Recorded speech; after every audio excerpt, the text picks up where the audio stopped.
everyone. This is the Wizard Podcast, episode 14 with Dr. Mark Jesinoski.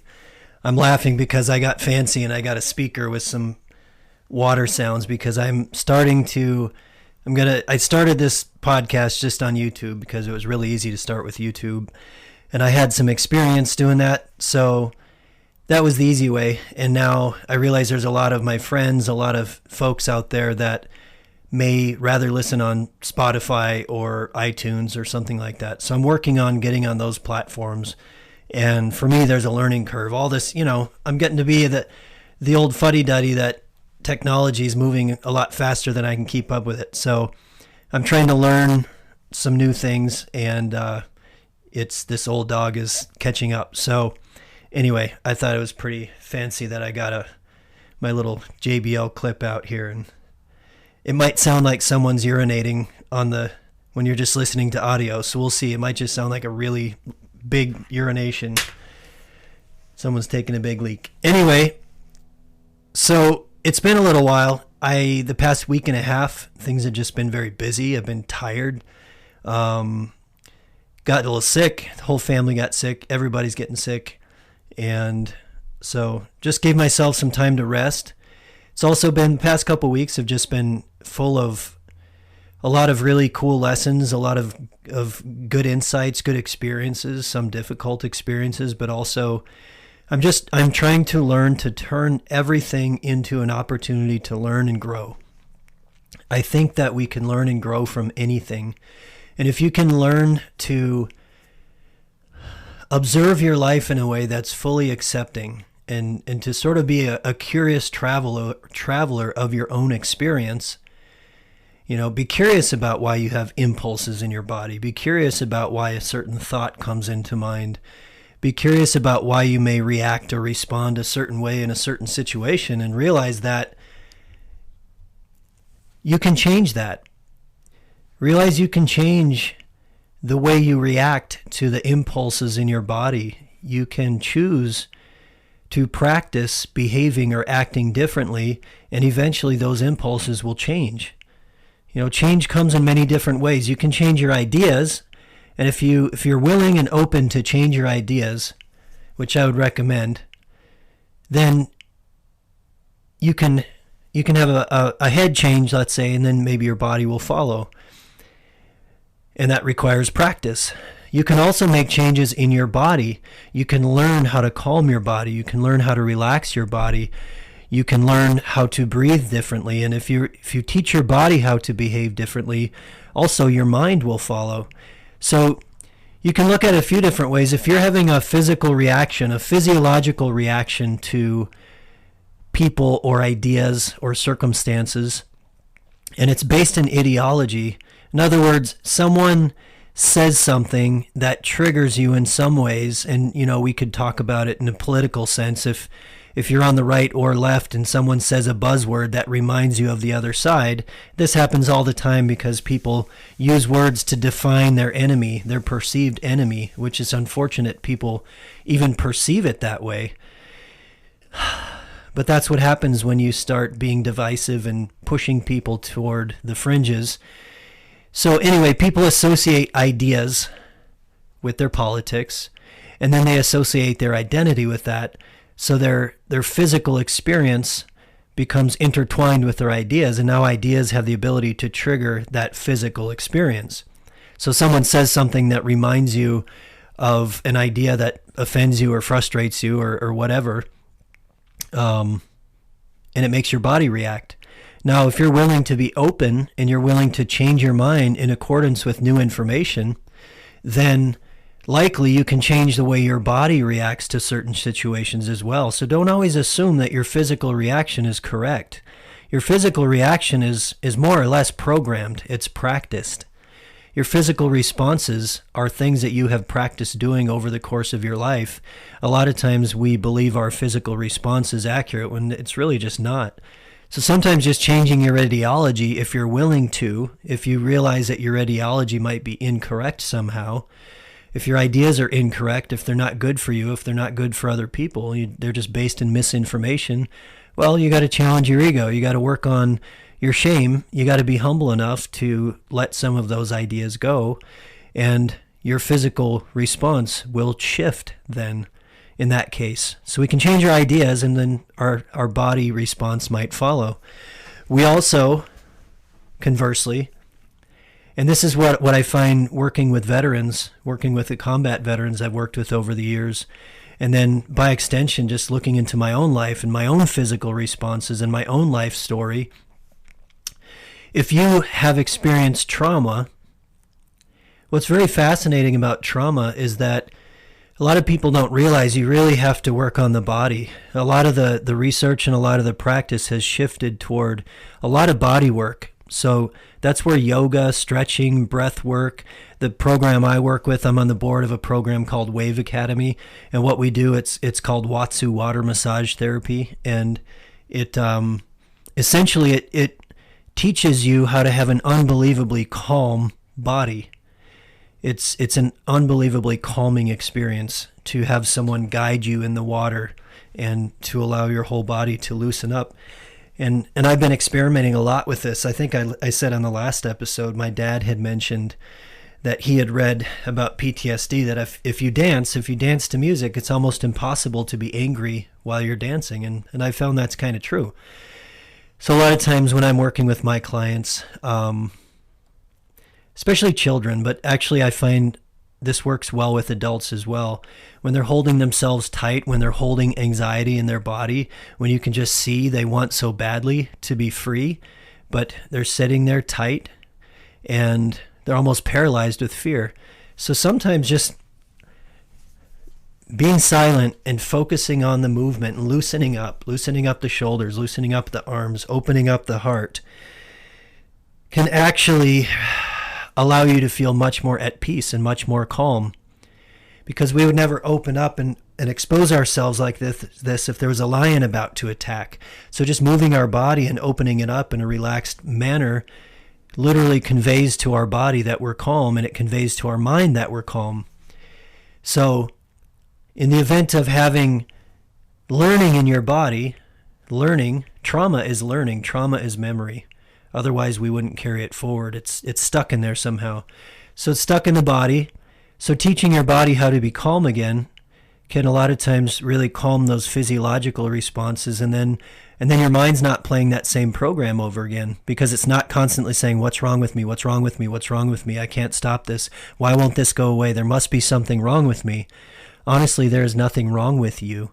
Your body has just practiced being a certain way in a certain environment for a certain amount of time, and it doesn't want to unlearn that because it learned it in a highly toxic, traumatic, sort of threatening environment.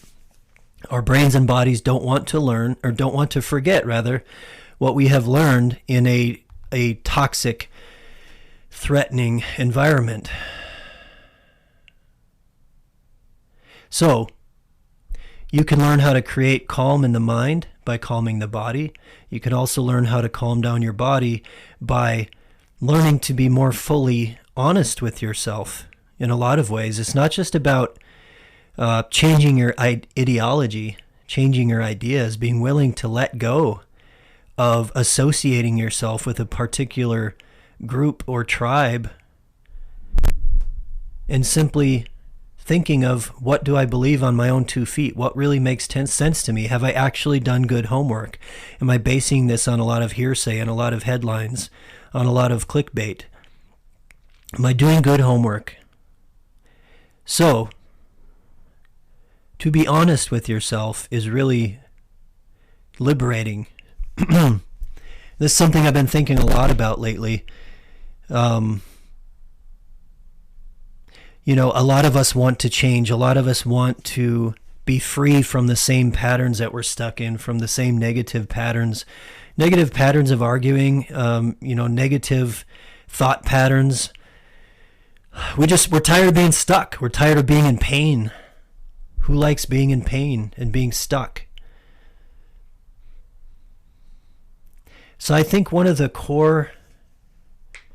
most important things you can do for yourself, if you want to get unstuck, if you want to start changing the way you relate to your body and your mind, if you want to start changing the way you relate to your emotions, probably most importantly, if you want to change the way that you interpret, react to or respond to the sensations of your body and the sensations of the mind, which are thoughts.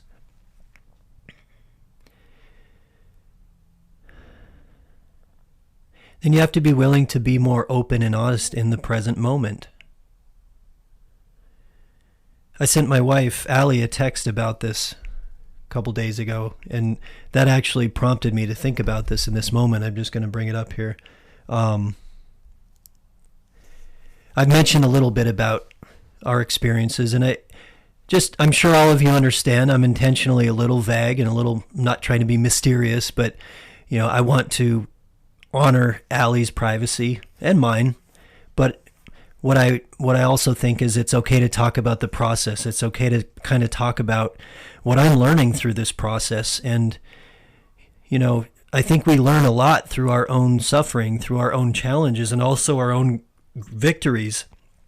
The past 2 years has certainly had many moments of pain. And the pain, really, what I've learned in a nutshell, the pain is our reality is shifting before our eyes, and we're trying to hold on. We're trying to hold on to it. We're trying to really keep our reality the same. I remember several episodes ago, I started talking about how we want so badly, we have an idea in our mind about the way we think the world should be. We also have a framework in our body for the way we think the world should be. So our mind and our body are constantly steering us in the direction of what feels safe and okay. Our mind and body are constantly steering us away from what we perceive as negative or dangerous. That is the same in the idea world as it is in the physical world. So the world of sensation and the world of ideas, remember, these are all just manifestations of our mind and body, what we attach ourselves to. So really over the past couple of years, this has been a process of recognizing things are shifting and changing. And we feel it emotionally, we feel it physically. Our intuition and our emotion and our body will always know something before our mind can make sense of it. Ironic to what Western thinking teaches, our thinking intellectual mind is, a slower response system.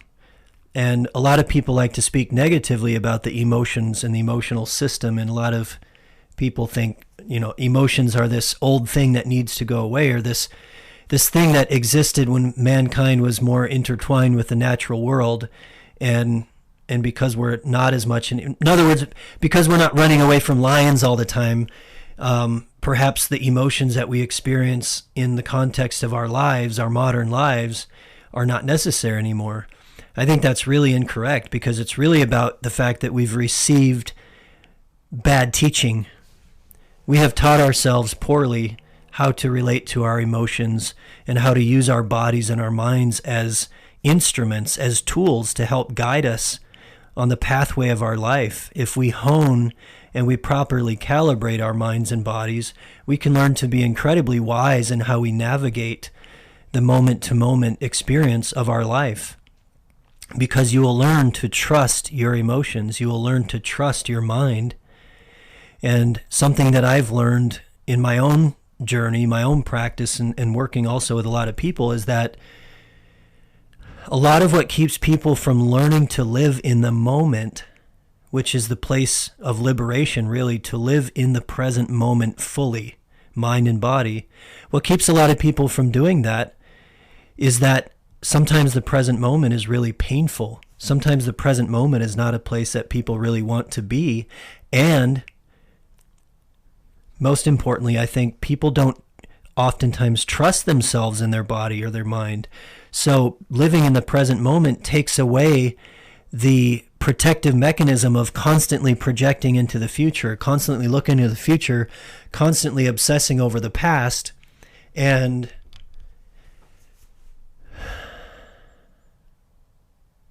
so we need to learn to trust ourselves, to follow through and execute in the present moment in order to stop thinking about the future all the time. Thinking about the future creates anxiety because our emotional brain perceives too many lions, too much information.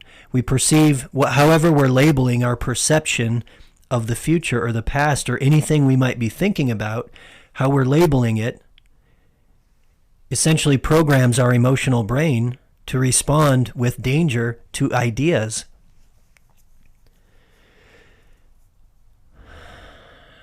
So to be present in the moment, we need to learn to fully trust ourselves.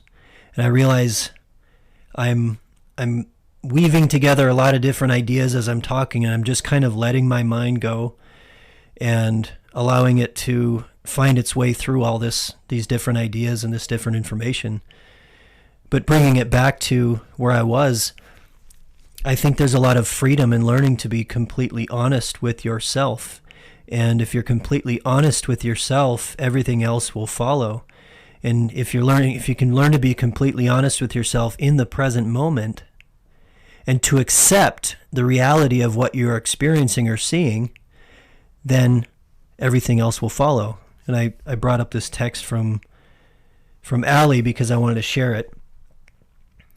I said, we are not punished for being wrong. And I'm speaking about looking back when we're children, thinking about childhood and how childhood forms our perception of the world, how our early childhood experiences tends to form the foundation for how we believe the world should be in the present moment. We create the idea of danger in childhood, and then that starts shaping how we relate to the world around us, to the people and things around us. So I said, we are not punished for being wrong, we're punished for being honest as children. And that teaches us it's dangerous to be real. So we wrap ourselves in an ego that resists doing the things we've learned are dangerous.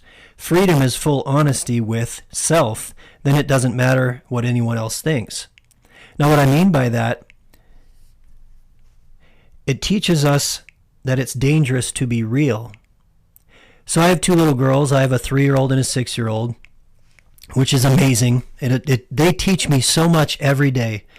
I look at them as teachers because they don't have all the biases and fears and ideas and rules and rituals built into them yet.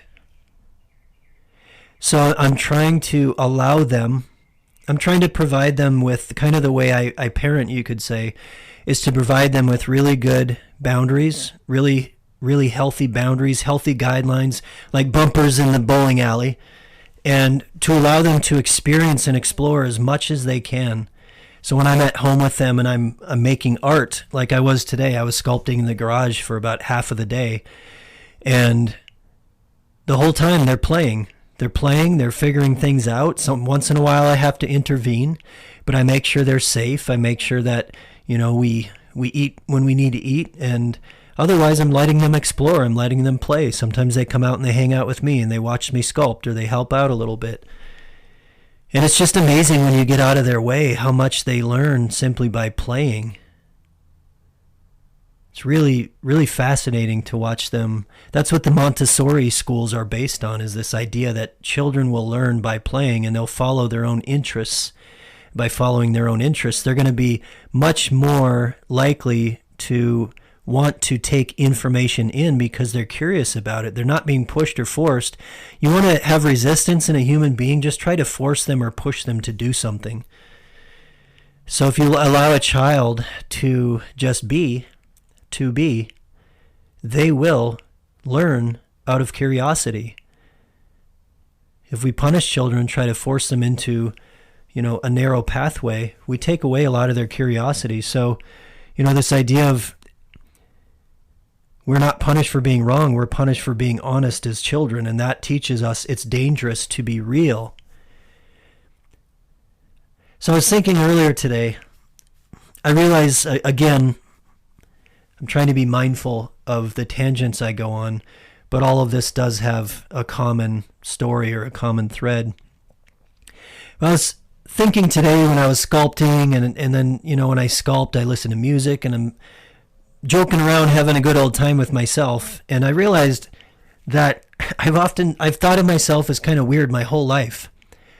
Just kind of, I've always been lost in the clouds. I've always been lost in curiosity. I've always been daydreaming. And unfortunately, we punish that a lot in our children. We slap a label on it called ADHD. And looking back at how my mind works, and now I've had the privilege of working with so many children. I work with children now, even in private practice, that, parents bring them to me. The school has said they're always acting out. They're always off task. They have this thing called ADHD. And it's worth, just to be fair, it's worth doing good diagnosis on that. It's worth really looking at what's actually happening there. Sometimes kids really, really do have a hard time just focusing their mind. But I think a lot of times we punish creativity. We punish the uniqueness of all of us. I think all of us are incredibly unique. And as I was thinking back today, I've always thought of myself as different. I realized that maybe we all think of ourselves as different. We all think we're off or we're wrong. And wouldn't it be nice if we encouraged the uniqueness of children? What if we encourage children to explore, encourage children to follow their natural curiosity, and we didn't punish them so much as we guided them and we steered them and helped them to be really curious? Something I do with my girls, and I teach my clients how to do this all the time with their children. Rather than punishing anger or punishing negative emotion, be really curious about it with your child. Help them to explore what they feel in their body. Help them to explore, what does it feel like when you're angry? Where do you feel that anger in your body? What does it feel like when you feel hurt? Where do you feel it? What is it telling you? Is it accurate? Can you take a breath and be okay with it? It's amazing how small of a child you can do that with. And to look them in the eyes and say, hey, what do you feel? It's okay to feel that. What's amazing is when you give a child permission to feel what they feel, it goes away pretty quickly. Because you're not punishing the emotions so they don't feel shame. We hide our shame behind denial. We hide our shame behind rationalization. We hide our shame behind all these mechanisms that human beings use to protect themselves. So you punish a child, they develop shame. Shame makes them cope through all sorts of distortions of reality that we call defense mechanisms. So rather than making a child feel shameful for just expressing themselves, why not be really curious about it? Rather than being loud and angry, and I've had to train myself in this. I've had to practice myself out of my own anger, out of my own negative reactions. It's something I've really been working on. And why not learn to say, hey, what are you feeling? What do you think about that? Do you like how you behaved there? Do you think that was a good idea? Really give children permission to make choices and to recognize that they actually have responsibility for their choices. This is a tangent I won't go off on because I can see where we'd get so lost in it. But I think over the past 25 years, I remember when it started in my own life. Thankfully, I was already an adult. But we started to nerf everything, and we wanted kids to be ultra safe. What we did was we started to coddle children far too much. As a culture, as a society, we have coddled our children to the point where they don't know their limits anymore. They don't understand their limits. That creates a lot of anxiety. So you can see I don't want to go down that tangent right now because I don't really want to talk about all those big cultural dynamics right now because that also intertwines with politics and stuff like that. But wouldn't it just be amazing if we could teach kids how to be fully honest with themselves in the present moment and how to be really curious about that in the present moment, rather than trying to force children into our preconceived idea of how the world should be? How many of us, if you're being fully honest in the moment, how many of us believe that we have a perfectly accurate perception of the way the world should be, or that we have a perfectly accurate physical, emotional, and intellectual response to the world around us in any given moment? In other words, unless you're operating without anxiety and without anger and without depression, none of us are. If you're an adult living in the world, then you have all kinds of biases and ideas about the way the world should work. There's nothing wrong with that. We just need to learn to do what children already do naturally. Children already in the moment, what we need to do with children is to help them to be mindful, to help children to simply say, why is my mind doing that? Why is my body doing that? Is that a good decision to act that way? Do I need to act out my anger, or can I just listen to my anger as a source of wisdom? And perhaps my anger is actually telling me I feel hurt. Am I really hurt, or am I just perceiving that I'm hurt? Oh, I'm not really hurt. My toy just got taken away, and I'm attached to that toy, and that's why I feel anger. Children can learn to perceive in that way. It's really beautiful when a child recognizes the emotions in their own body as a source of wisdom.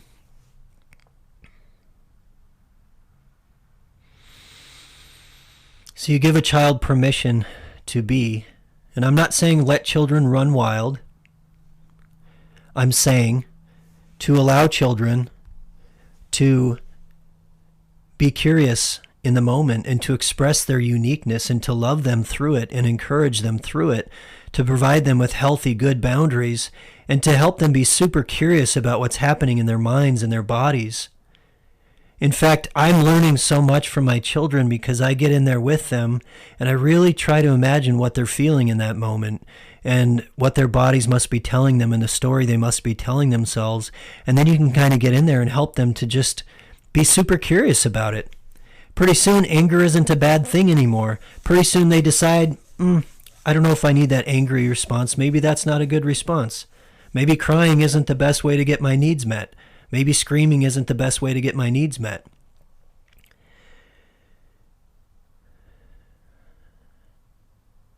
So there's so many things that I have wanted to talk to you about in the past couple weeks.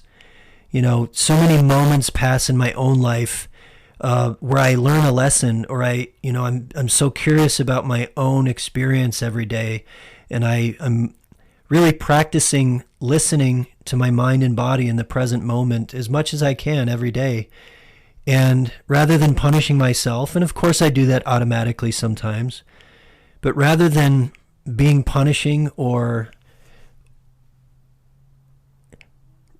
pushing my emotions away, denying, rather than doing the denial thing that we learn because of shame as an adult. So rather than not wanting to feel what I feel, not wanting to feel the shame or the sadness beneath it, to just learn to be honest in the present moment, to learn to be really honest. What is my mind telling me? What is my body telling me? Is that accurate? Do I want to listen to it? How do I want to behave in this present moment?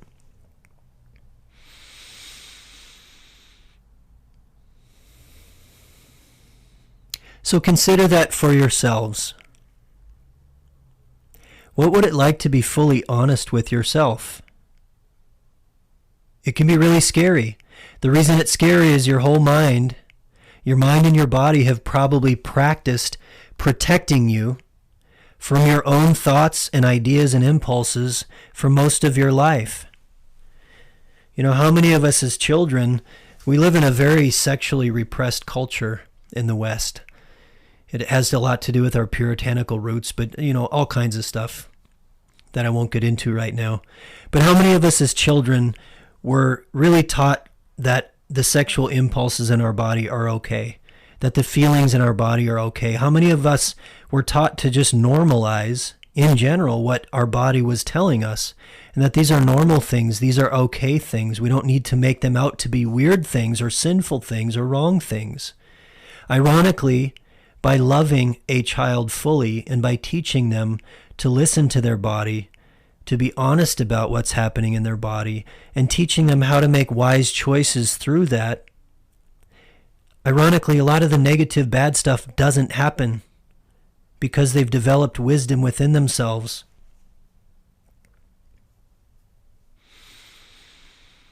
So be curious about yourself. If you're struggling with anything, if you're struggling with depression or anxiety or just patterns of arguing or fighting or, negative patterns in relationships or work,